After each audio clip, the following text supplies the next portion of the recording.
Hey there, beautiful people. I am not Helton Shull. I certainly am. I'm also Shelton Hall, and this is the Contrast Project. Thank you for joining us today. This is a fun time, as every time is a fun time. The election season is coming up. In full swing. We're a couple of days away. Heavy early voter turnout. Everybody's in a good mood. Let me say this about 2020. 2020 has been a very tough year. It's been stressful. It's been challenging for everybody. But if you're watching this, if you're the people that know me, if you're the people that know us here, understand that you watching this right now, you've done a damn good fucking job of handling the bullshit that's been thrown against you without your choice and without your consent this year.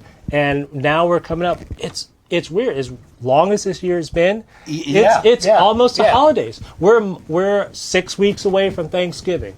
We are, 2 months away from Christmas. It's incredible what's happened. And as rough as everything is, like, the good guys are still winning. And we got some good guys here now. We got some good guys like lined up in the street for future episodes. The numbers are high. Yeah. The numbers are high. 60 million people have already voted in the United States as of today. Yeah. Some of them voted more than once. well, maybe. But in Florida alone, too, we've already seen a surge in the Democratic votes. Absolutely. Well, at the first of the early voting, it was almost 2-1. Yeah. Democrats over Republicans. Sure. They're closing the gap now. Yeah. The early voters they're starting to show up, and we're only seeing basically the big numbers in the mail-in ballots. Right. So we already know also that on November 3rd, that's the big day. Yeah. That's the big day. Numbers are very good. And polls are, grain of salt. Yeah. Well, polls I always feel that polls are great. Polls are kind of like, the Wonderlic score in football. Like you draft someone for your team, you don't know what they're going to do. Eleanor Roosevelt always said it best about women. Eleanor Roosevelt always said, women are like tea bags. You don't know how strong they are until you put them in hot water. And this is kind of the crucible now. Absolutely. We got certain metrics, like early voting totals are higher than normal in Florida. In the state of Texas, now we are 2 weeks.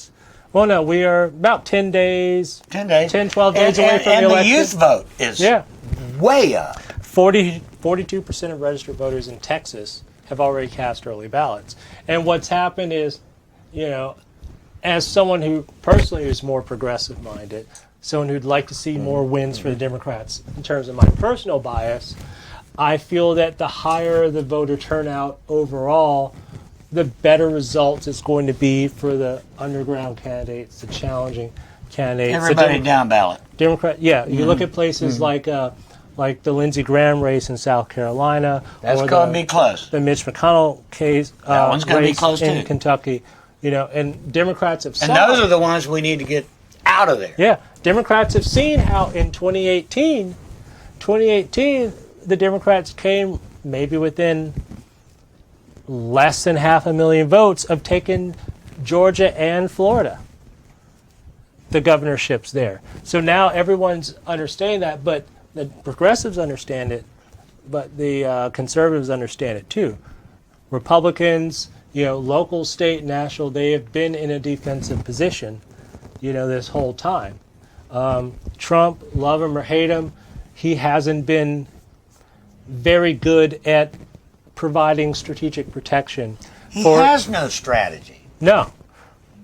Neither major party really has an effective top-down leadership. I think the last time we saw a presidential race where there was effective top-down leadership with both parties was 2008, Obama versus McCain. Because at that point, you had Obama, you had McCain, really good running mates on both sides, and the technical staff, like a presidential campaign will have like 1,000 employees. More than 1,000 employees. Yeah. At least on a presidential. Yeah. Yeah. You'll. I mean, it's a thing where you'll spend now it's close to $2 billion just on the presidential thing. And then it's the whole super election. You've got the presidency, you've got 32 to 34 Senate seats up for grabs right now. You have 400 or so out of 435 seats in the House of Representatives up for grabs. You have state House seats, you have state Senate seats in all 50 states. You've got Soil and Water Board in a place like I went to cast my vote in Florida. I mean, here in Duval County yesterday, there were 20, 23, 25 different things I had to fill in that circle on. Yeah. You know? Yeah. I spent more time filling in the circles than I did standing in line to get my ballot. Well, see, I live in Clay County. All right. And I got my ballot early. I got my mail-in ballot. Yeah. And I had time to look at it and research it and, look at the amendments. And I filled them in, put them in the envelope, sealed it, signed it, and I dropped it in a box 2 weeks ago before we even had, early voting. I just went to the supervisor of elections, dropped off my ballot, and I was done with it. That's what a lot of folks are doing, I think. And that's really a smart way to do it, I really think. Yeah. Especially given right now with the pandemic, people are worried about, going into the, if you go to the early voting polls, you go to your local precinct. A lot of them are small, tight, areas, and people are, afraid of, just going in there without a mask or whatever. Sure. And so I think this year that probably contributed a lot to the high numbers of the drop-off ballots.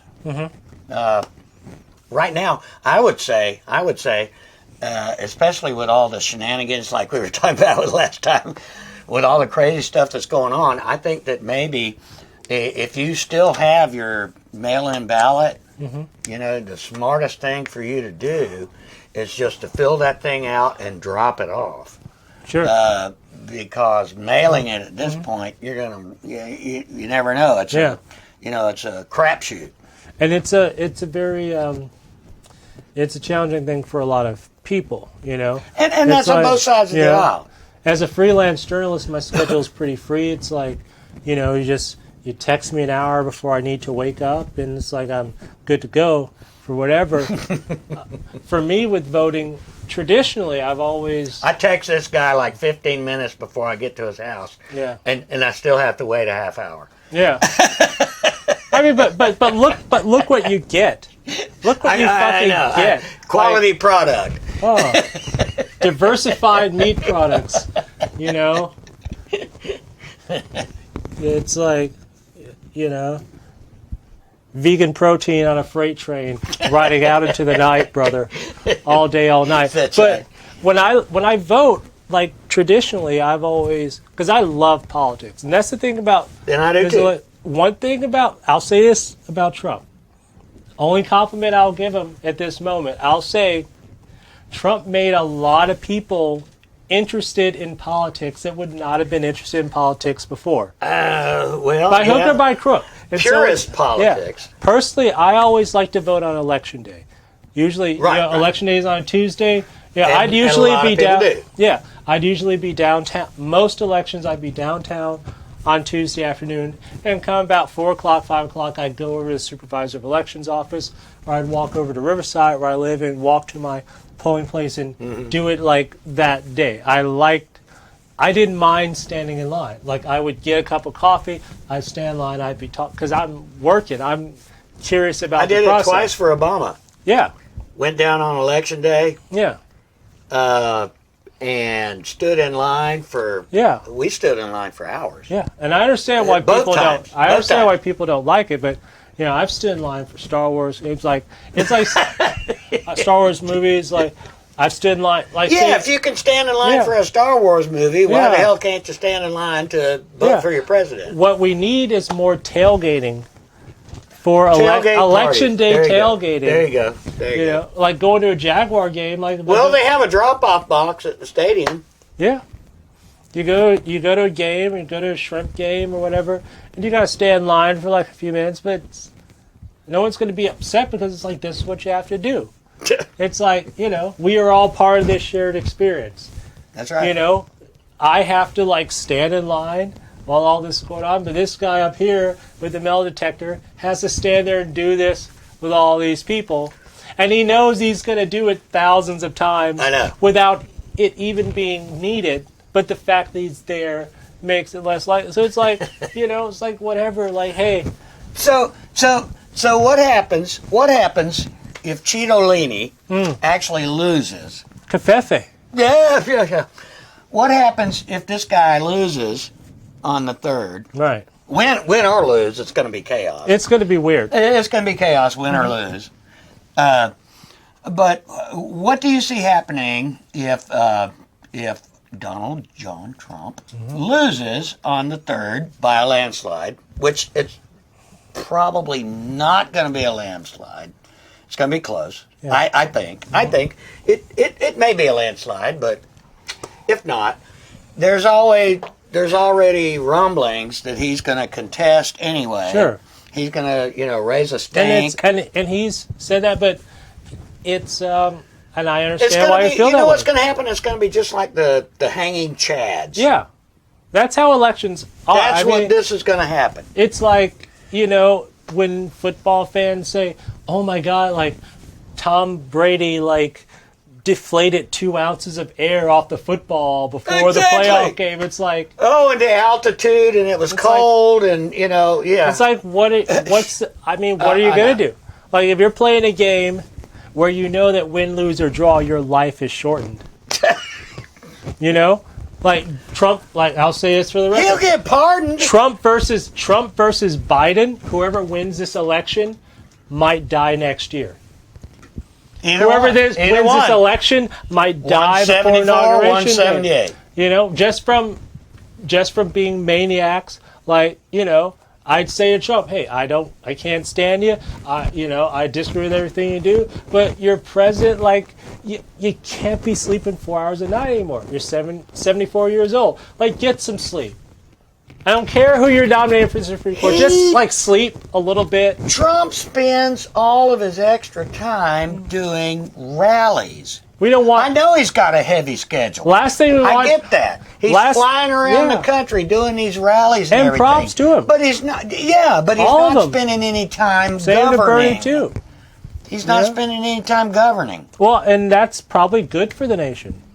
The less Trump Well, for him, yeah. The less that Trump is in Washington, the better off America is. Well, and he only panders to his base. He doesn't talk to the whole...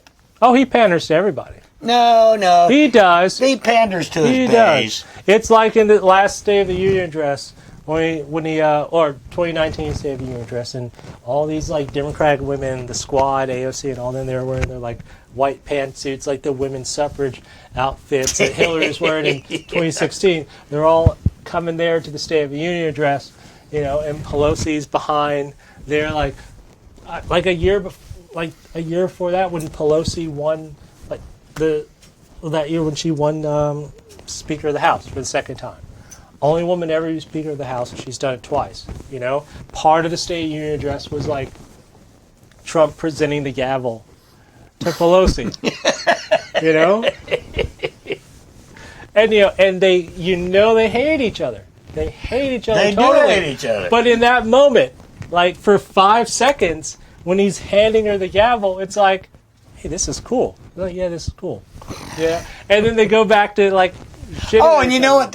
You heard the newest thing? Yeah. You heard the newest thing? No. On November 3rd, women are being encouraged to wear white pearls to the polls. If you're going to the polls on the 3rd, wear the pearls. And if you're going to the polls and you're a Democratic woman on November 3rd and you don't have a pearl necklace and you need one, call Bill Clinton in Chappaqua, New York. And, because he knows a guy who knows a guy who knows a guy. Yeah. And that guy knows who knows that guy is actually Bill Clinton. Has a box of cigars. Yeah. Yeah. Now, I was going to say about Trump. All right, at that State of the Union address, he said during his State of the Union address, because of my administration, under my presidency, more women have been elected to Congress than ever before in American history. And they were all elected because they can't stand him. They're there in opposition to him, and they start jumping and screaming and cheering, and he looked at me and was like, because Trump, as much of a maniac as he likes the hustle. That's the one thing he respects. He respects people that have like a fucking hustle. So like when Trump looks at AOC, or when Trump She has looks got at some AOC, hustle. yeah, the way he looks at Hillary, like he's not going to talk shit about you unless he thinks you're a contender. Right. You know, Right. and so that's a useful thing for the opposition. He telegraphs his maneuvers. Speaking of telegraphing maneuvers, we're going to go to a commercial break right now. And when we come back, there will be more of us talking. And I'm sure More happy. words. Yeah. Tap, tap, tap, tap. Yeah. So if I with the Relevant app, I can, inside of my vibe, I can say, yo, I got a show today. Or come to this address and you can see this show. And when you get to that address, I put my messaging within a mile radius, and when you get in it, you hear the other message that my show is actually in this warehouse over here. There's no walker bys, walker ups. Yeah. They have access to you and what you're doing.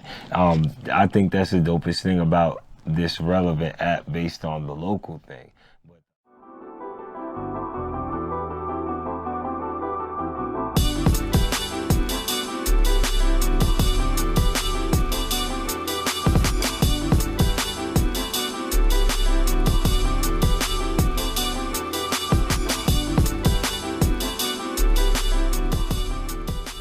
Hey, yo, Mal, what's up? Just trying to put you up on Relevant, yo. It's a new community chat app. I partnered with them to develop the Uplift, bro. We're off that other book, bro. We're doing the Victor Green style now, yo. Download ASAP. Okay, cool. I'll download it now. Yo. All right. Yo. So I downloaded Relevant. What is the Uplift? It's a new chat platform for the black community, exclusively on Relevant. So what if I wanted to get my grub on with the black-owned restaurant? Absolutely. In the category called Eat Up, you can find all the black-owned restaurants and grubbing in there. So what if I wanted to go higher with my education at a historically black college? Of course, you can find it inside of the Wise Up category. You can also politic with other black professionals on Power Up, a location-based community to do business and collaborate ideas. We got Speak Up for black community activists, Rise Up for career seekers, and Coming Up for talented rising black stars, all in one place. And the content changes based on the location of your city. Yo, it's going to be the next big thing. Find your vibe, exclusively on Relevant.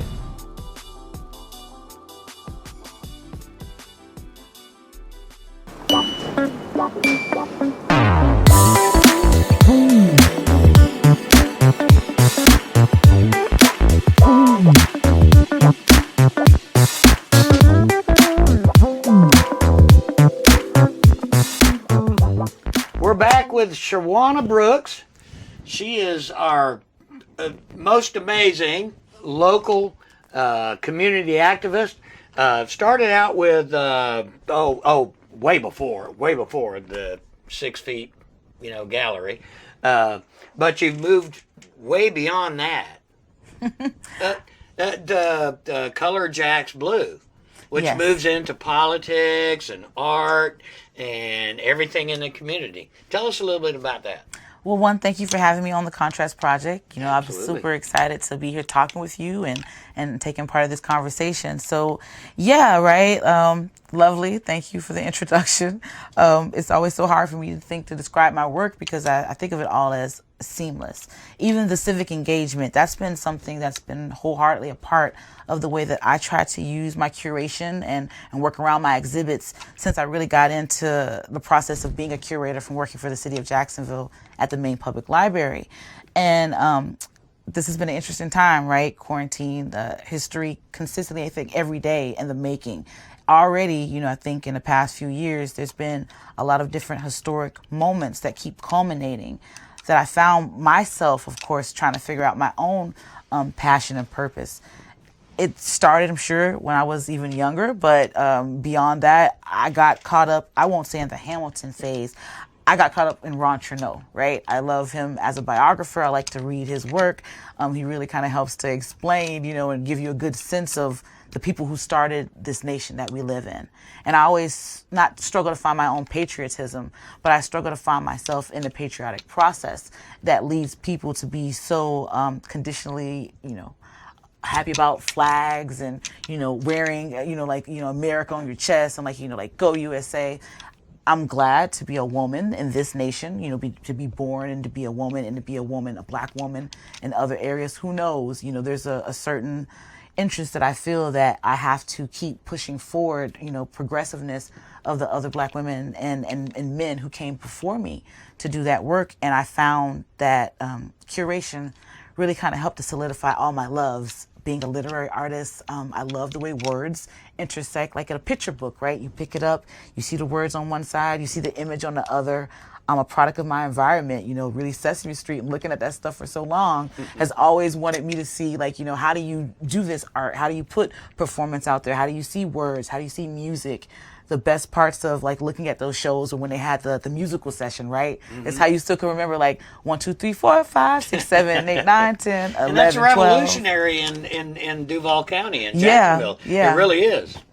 I mean, I think, Jacksonville, again, has been at the forefront of having some really creatives that are amazing. And you look at the history, and we can talk beyond of the people who were here, who were born here, but also who had to leave here in order to really find themselves. And, I'm not from Jackson. I wasn't born here. I was born in California, in Vallejo, California. We stayed in Mountain View, which I know is the epicenter now of the technology world, right? But not when I was living there when we were young. And then we came here to Jacksonville, and it really was a culture shock. I literally was slapped in the face, when I was in second grade by this young boy who told me I was talking too white, right? What was that? All I knew is that, here I am speaking, and already I got this racial confrontation of othering me, because it was oh, do you think you're better than us? And it really put me in my place really quickly. Smart ass black. Right. To try to identify with, with the people who you're also looking out for, because a lot of times, you find the bullying in that. And I say all that to say, I think that was always very centric to my view and how I also saw my way to be able to show other people's art and look at what they're doing and create this device that kind of helps to also create community. So within the work that we've done with 6 Feet Away and Color Jax Blue is just a project of my gallery. The gallery is there to basically look at different public spaces in communities and neighborhoods that don't really get a chance to see representative art. So Jacksonville, I love, is this kind of beautiful open canvas. It's almost like the Wild Wild West. It is. And, seeing that, again, in my own neighborhood, where there's so much culture and history. I lived in the excess of the Fairfax community, and you had Durkinville over here. You had Sugar Hill over here. You had all these major black neighborhoods that basically became devices of themselves once consolidation happened. And again, not being born here, I've learned so much about Jacksonville. Ruined this city. Oh, well, I would say that too, and the people. It did. I think the leadership, right? And knowing that this place was stable and it had these things, but there's still this want to be integrated. And I think we got caught up in that in a way that we still left communities behind. And I no longer wanted to see the same kind of things that you would get, prioritized in other neighborhoods not happen in mine. And I think too often, again, we look for, the Wonder Womans. I mean, I'm a big comic book nerd. So, I've read comics and loved them all my life. You're always looking for some superhero to come out of the woods and get it right? But there's not, gentrification man is not coming. So nobody's coming to stop, whatever is going on. Been to Springfield? Very many times, right? And you look at all these other communities, and I saw also what was happening just around the corner, and it became perilous that I think we needed some art to stand up before we didn't have an opportunity to put any out there. And so there's a lot of murals coming into town, and your group, Color Jax Blue, big mural Yes. over on the north side of town. Yes. Tell us about that. So, living up the street from like this huge warehouse that's been in the community again, like for decades. They used to call it also the Red Ball Building, and right by the train tracks. This amazing, it was overgrown, shrubs and grass and greenery all over it. And I really just always enamored with like the front side of that building. So luckily through 6 Feet Away, we had a fundraiser around artists are essential. This was really to, again, kind of get the gallery going and also prioritize a project that my husband, Roosevelt Watson III, wanted to get started in doing. And of course, you need resources. And we were looking at COVID and quarantine as this time to kind of reset what his work was about and how we could inform more people of it. So having that just beginning of a backyard gallery, we wanted to continue to do a major piece in the backyard. So I had a friend who knew the building owner. I think he had plans to do something with the building. Shout out to Dalo Sekou. He was amazing with, helping us to talk to the building owner. And literally it was just that easy of a conversation. This is where I get really excited. The ball just started Yeah, rolling. this is where you can do things with private projects that don't always happen with public projects, even when you're doing them for the public. He was the building owner. He said yes. All I needed was the funds in order to make sure to do it right.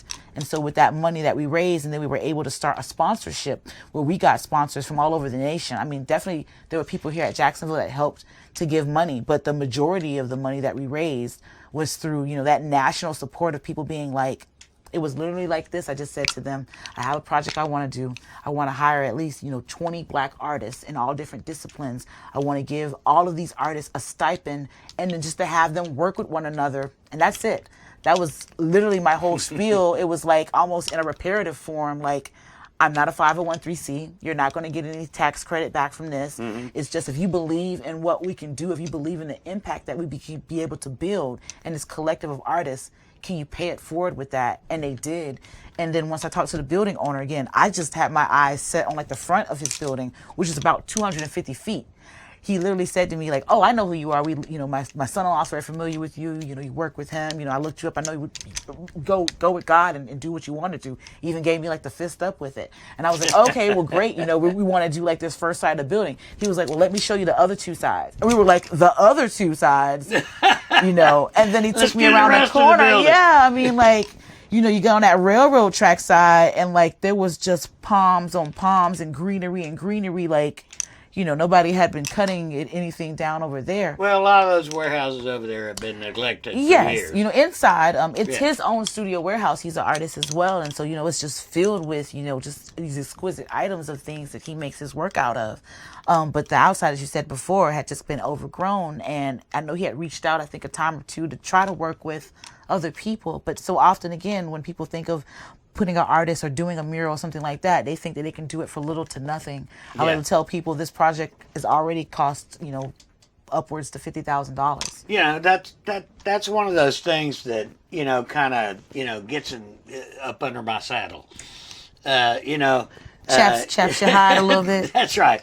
They want artists and musicians. Yes. Same thing. Artists Same of thing. all different Same thing. expressions. Artists, they want them to show up and do something for free. Yeah. Can you get exposure? They want a band to come and, play for nothing. Right. Like Mama Blue, Yes. They're always asking her to come sing the anthem. Right. And do some show for nothing. Sarah's got to go back home and, get dinner on the table. And we have to prioritize artists as these small businesses, but we also have to make artists prioritize themselves in that faction too. So I think just like any other modam, you normally have somebody who understands and can kind of talk levity to that situation. Artists, even visual, they need managers. And, I found that I had a good voice and I think a bit of a vocality to enter into these spaces and to speak on behalf of artists, which, really put me as an artist activist. But just more than that, I was like, I also don't want to starve too. I wanted my husband to be able to create and do the work that he wants to do without consistently worrying about does he can market himself. A lot of the art in 6 Feet Away Gallery was done by Roosevelt. Yes, all of the work that was done in that kind of reiteration. It was a pop-up gallery, so we knew we wanted to start with him as an artist. Are you going to do a read? Yeah, I think, you know. Reiteration of that. So even Color Jax Blue is a bit of that reiteration, right? It's about prioritizing Black artists around their social conscious issues and putting them into a public space to be able to speak to that notion. What was so, I think, you know, gravitas about 6 Feet Away at the time was that you got a chance again to talk with the artists. We literally used to do like community conversations like twice a week, right? Just to invite people to the house for them to come over, and then they would just talk to Roosevelt, like a straight up conversation about the work, but it would always internally turn to something of the day, politics, of the current situation, our largest, you know, civil rights demonstration ever happening in Jacksonville, the way that we felt as Black people. And what was so interesting to us is these are the conversations of our household. Absolutely. This is what we talk about on an everyday thing. Yeah. And I love that, you know, once people got a wind of it, it was like, oh, you can come to 6 feet away and you can like talk your angst out about racial issues. And I was like, yeah, you can't do that, but that's not the thing that we were trying to prioritize. We were literally just trying to find a way to, again. Yeah, but you guys actually did some music there at 6 Feet Away. Yeah, you know. had Mama Blue. And, no, we didn't have Mama Blue. I wish we could have had Mama Blue. Didn't you have Jesse Walton over there? No, Jesse definitely came over, but nobody sung. You know, but we had this great celebration of celebrating Black music because June was Black Music Month, and also, you know, we played like Lift Every Voice and Sing. So it was like so important for us to have like this Juneteenth celebration, and there was a lot of musicality with that. But I don't think you leave that alone, even with visual arts. Me as somebody, music has always heavily defined a lot of my great moments, you know. You talk about Lift Every Voice and Sing.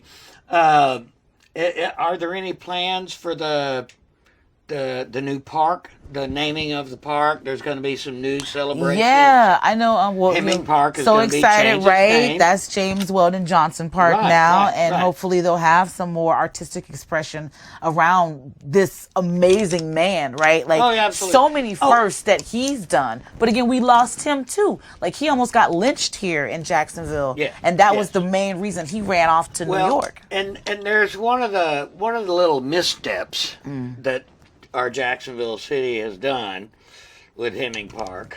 There are little missteps. They want to put one of those veteran corner over there. Yeah. I'm like, this is the important, again, we talk about voting. It is important. Right? It is important.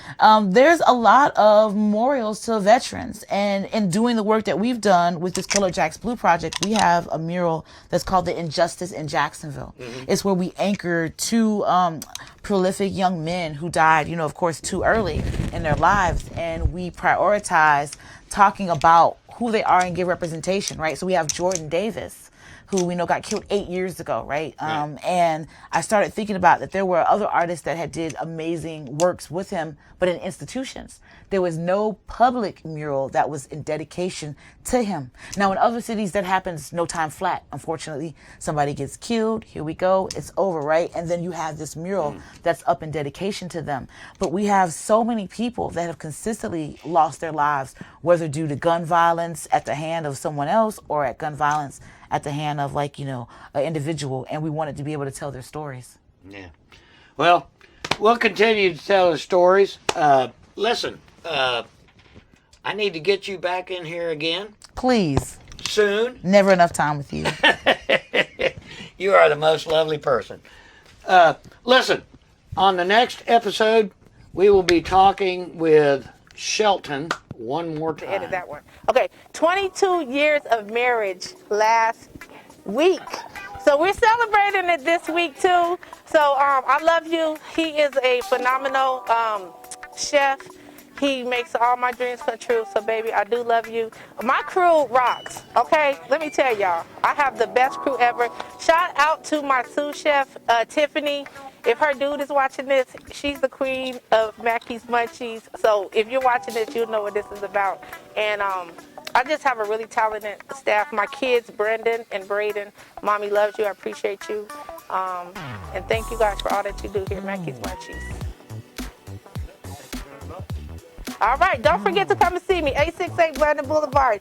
Open doors at 868 Blandon Boulevard. We love you. Hey, we got one more thing coming. I just got a food truck. So if you guys want to reserve a private catering, holla at your girl. I ain't even putting this on for everybody else. Only my cool friends that watch Folio get to know that Miss Mackey got a food truck and can reserve it first. All right, we'll talk to you later. Here we are, we're back. in the Contrast Project. I wanted to ask Shelton. We were talking earlier about the people that were dancing in the streets. This whole protest thing in Right. Philadelphia. Yeah. You know, Walter Wallace was shot the other day, and it caused another ruckus. Yes. It seems as though we've had a big protest rally in most of the large cities, urban cities, you know, ever since the first of the year. Pretty much. It is pretty much. Yeah. And Mr. Wallace was shot in the streets in Philadelphia, and then Philadelphia went nuts. You know, we've been seeing these protests over and over and over. But what do you think we can do to reduce all this madness? Covfefe. Well, But also, I'd say the first step with it is simply awareness. A lot of these things have been going on for a long time. Yeah. And now, because of modern communications technology, we're seeing it more in real time. yeah, And yeah. and there's broader aspects of it, but then there's individual things. You know, the way a dynamic like that goes down in Philadelphia or somewhere like New York City or somewhere like Charleston, South Carolina, or someplace like New Orleans. Different dynamics, every city. Yeah. There's still a lot of like common threads and whatnot. So what's happening, I think what's happening this year is that aspect of civic organization. Like this stuff related to the police and police violence and whatnot. Folks are starting to look at that the way they're looking at, the way they were a few years ago looking at construction project kickbacks, Oh, concrete deals. that was You know? going way back. Yeah, similar kind And of in the thing. South with the sugar deals. Yeah. I mean, the police union is the last truly strong union in this country. Then maybe the airline union and whatnot. Everyone else has taken hits. When the airline union went on strike back in 1981, Reagan just fired like thousands of them all at once, you know. Which, you know, of course, Gaddafi was happy about that, but that wasn't the best for- Yeah, sure. But Yeah. and what's happening right now is we're still in a lot of progress has happened this year. It's Sure. particularly on that account. You know, the like one thing about 2020, I think, is, you know, the political and economic viability of the black community, and particularly of black women, is not something that will ever be like questioned in mainstream circles again. No. Like now, no, it's an understanding. You know, It is an understanding. like black You're right, women You're now. right. You're right. Black women now have their version of the Teamsters. Yeah. Yeah. You know, they got like 20 Jimmy Hoffas. That's right. You know, You're and right. they come up in this. I mean, whether you're Kamala Harris or whether you're Condoleezza Rice, whether you're Susan Rice or whether you're, you know, I mean, shit, even someone like Ivanka, you know, which is, you know, she's the white chick. I don't know about Ivanka though. But No, that's it, but that's a different thing. Like the ladies are. ain't got nothing to do with color on that I mean, one. yeah, I know. It's right up here. The ladies are having their own dialogue on I'm the sure they situation are. right now. You know, the women of America will let us know what the deal is for 2021. I know. You know, I know. after this election here in November 2020, this is the last time when old white men will be the dominant factor in our political. Like from now on, it's going to be ladies. It's going to be people of color. It's going to be women of color. close, but it's going to be close. Mm-hmm. It's going to be close. The AOC election's going to be close. AOC will be president someday, Probably. You know? I could see that. Yeah. I could see that. Yeah. It depends on how well she can rap. But if she has the right lyrics written for her. Or if she can get her groove on like Yeah. Kamala. Like you get a little, like, you know, like people that could potentially be president. This is my little mini list of people that could be president going forward. AOC, I think the next president, 2024, no matter who wins this year, is going to be Nikki Haley, governor of South Carolina, former governor of South Carolina. I think that Dwayne "The Rock" Johnson, you know, I know that Nikki Fried and Anna Escamilla are going to run against DeSantis in Florida in 2022. But if you take Dwayne "The Rock" Johnson and put him on a nice, like, Arnold Schwarzenegger style trajectory as a Democratic candidate for governor of Florida, you know, and then you get him, and then you get Tebow, you know. Oh God, not Tebow. No. The Rock. What if that was your tandem? Like The Rock for president and Tebow for vice president. Do you vote against that? Probably not. You got to vote for that. The entire southern swath of the country. Yeah. Wow. Look at that. Oh my gosh. Motherfuckers. I can't understand how we haven't seen that before. I know. Why haven't we not had that before? I mean, you know, people are just now talking about mugs.